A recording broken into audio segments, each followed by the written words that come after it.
Hey, everybody, it's Bridget and Warren, and we're back with some more insight from practitioners who actually work with small businesses, nonprofits, and schools, giving you some actual invoice. Ha, that was a Freudian slip. Definitely got an Actual invoice today. I know this client billing for me. Definitely have to give you some insight from people who actually touch the computer and make things happen. So I'm Bridget Willard. You can find me at bridgetwillard.com. This is Warren laine-naida. You can find him at Hello. warrenlaine-naida.net. .net. Yeah. And so, what were some of your insights this week from working with clients from your work? From my side, I thought you were going to go first. Okay, well, it's Monday here I guess I'm sitting in Bremen, you're sitting in San Antonio. It's also Monday for you, but your Monday is just starting. My Monday is just ending. And it's been a really crazy Monday. I reached out to all of my clients this morning about the Google Core update that's coming up in May. And I manage websites for about 16 clients. And, so I reached out today and I said, we should look at optimizing your websites if you'd like to do this, and they all came back that, yeah, they want to do that. So that's my plate kind of filled to, for the next couple of days. But I think this is something I find really important because I'm always learning something about online marketing. And, when I learn that, I always reach out to my clients and I say, hey, this is some new thing that's either coming up or that I've thought about or I've learned, and I want to share it with you.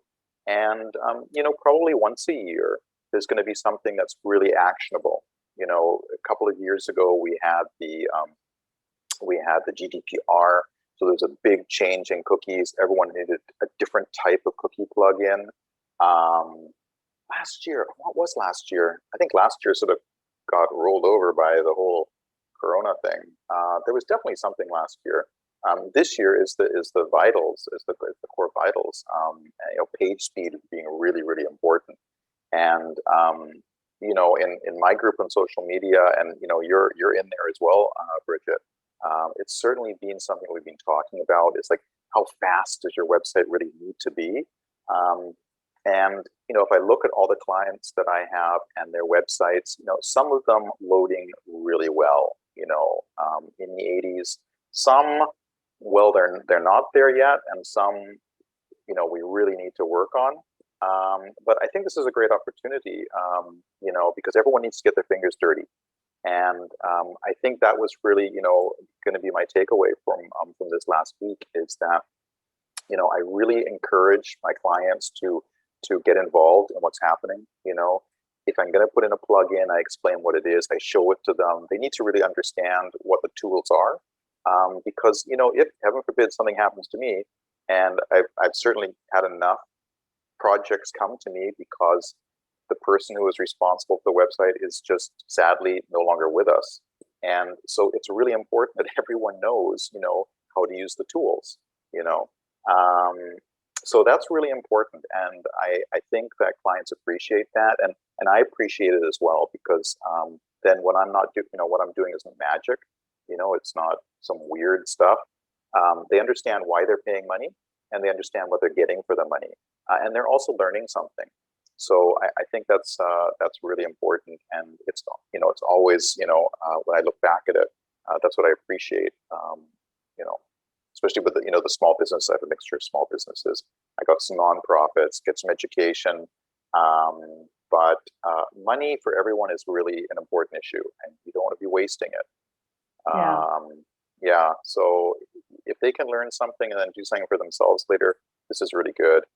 In this instance, if their pages load faster and they're found easier on Google, that's great for them as well.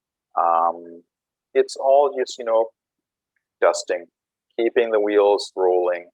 You gotta oil, you gotta keep it clean, you gotta keep it working. Yeah. Move it or lose it. Well, that's for sure. And, Yeah. I coach some nonprofits Mm.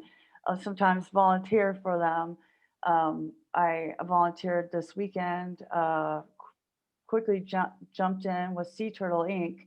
on their Ah, with my friend Sarah okay. and their Twitter account because they were just overwhelmed by the support that they got from rescuing. I think it was like 6,000 There's a coral lot of turtles. I saw this on the turtles. news. There was like turtles. I thought they were rocks. I said, why is this place full of rocks? I said, oh, they're turtles. That's very cold. Sea turtles were cold Yeah. stunned because Uh, they're reptiles, mm, so they're cold blooded. So the Laguna Madre just got so cold. Anyway, fishermen, the whole Rio Grande Valley was helping out, not just South Padre Island. But I got to jump in there, and even SpaceX donated a generator for them. But wow. some of their Wow. equipment was broken, so we went in there, set up uh, a donation form with givewp.com, Hmm. and I was really proud of the results. Helped jumped in there with Twitter. They got about 64,000 in 12 hours. It's pretty amazing. Nice. But Nice. the insight is that people donate just like they purchase things because it says something about who they are. For me, I was like, oh no, Fred doesn't have a place to swim anymore. I really love Fred. He's one of the residents there. And so I was one of the first people to donate, Right. not just to check the form, but like I was there. I saw Fred. Fred has a big tank. They need heaters. It touched my heart. Mm, And a lot of people were like, hey, Elon Musk is supporting this. Everybody who, loves Tesla and the Tesla file tribe, we're jumping in on it. And mhm, also sharing that donation link with news sources who mm, wrote about it and everything like that. And it really spoke to me, something I knew to be true yeah. is that people donate because it has something to do with their own identity. Yeah. The Yeah. story touches their identity. That Elon Musk is doing it, they relate to Elon Musk, they're going to do it. Mhm. We like to think it's because of the great work we're doing, and we are doing great work, and we've been doing great work. Sea Turtle Inc. has been doing great work since 1977. Mm, You know, but once you have somebody uh, identify with that part of the story, then they have a motivation to donate. yeah. Just like people buy the Tag Heuer watch because Tiger Woods has it, or whatever. This Doesn't he is have a Rolex? I don't know, Did I just whatever say watch, Rolex? he has. I mean, this is essentially the same thing when you've talked about this a lot in your book, Lauren, customer delight. Yeah. So that part of what identifies with our being is why we purchase, but it's also why we donate. So nonprofits need to really tell the stories. Even sometimes there's big stories, sometimes there's small stories, right? Um, but either way, those stories are what connects your potential donor to their own identity and their own why, their Yeah. own motivating. Yeah. So don't worry about like, well, maybe this isn't the best story.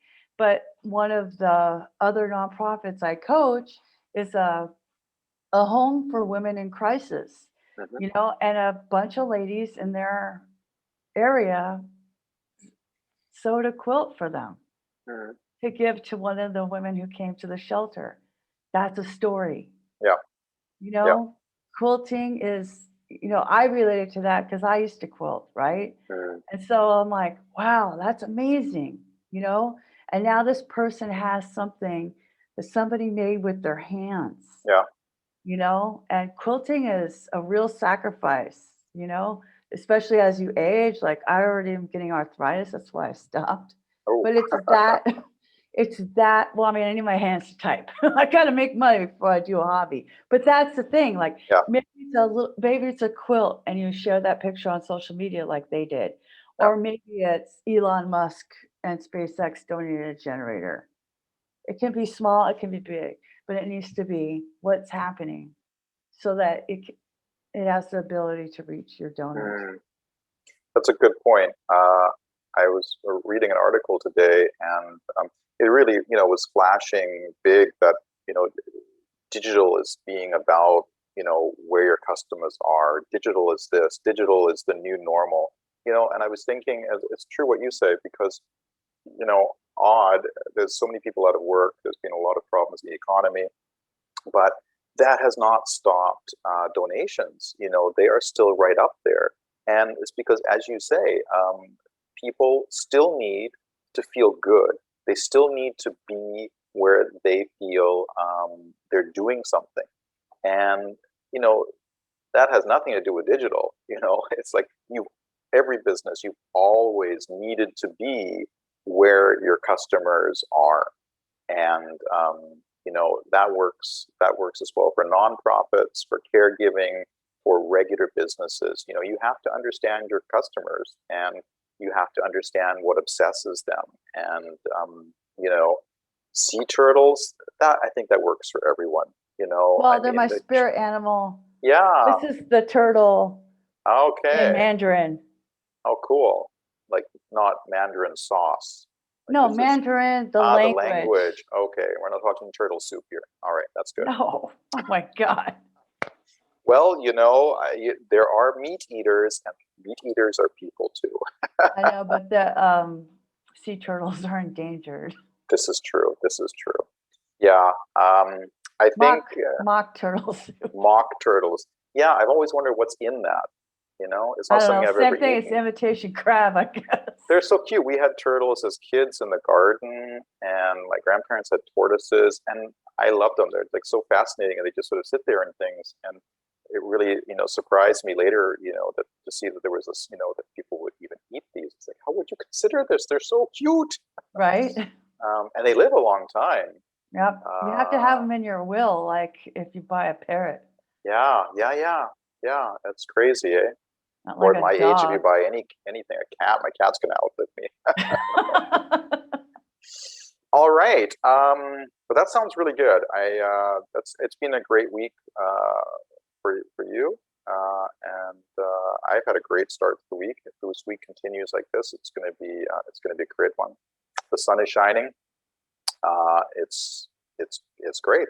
It's not snowing in Texas anymore. It's not snowing in Northern Europe, and it's not snowing in Texas. So yeah, I'm just gonna bring up the cover of our book as a promo. If you want to say something about it, that would be great, Bridge. So Warren and I decided instead of each individually writing books and publishing, we both did 3 or 4 last year. I can't even remember. We thought, well, why don't we join forces? And 2 hands is better than one. Share the labor. So we are doing a series of 4 books. Yep. The only online marketing book you need for small business. First. I'm pretty sure nonprofits will be next. I'm feeling nonprofits are they're right there. They're in the start gate. They're ready to go. Yeah, so we're planning on releasing 1 a quarter. You can look at those on Warren laine-naida's Amazon bookshelf, and those will be out. Well, so right now it's the 20. We have 7 days, so it'll be out in March. We're almost done. Yeah. It's that little editing time, but it's the editing. We called it the only online marketing book you need, because there's a lot of books that are like ethereal, right? But you just need a book that actually works. Like you can open it up, read it, and then do stuff. Something actionable. That's really important. Yeah. Great. All right. Well, I hope everyone has a great week, and I look forward to seeing you next week, Bridget, and hearing about there being no snow in Texas. Right. And that we've got the summer starting, or at least the spring. And you have a great week. You too. Bye. Okay. Bye.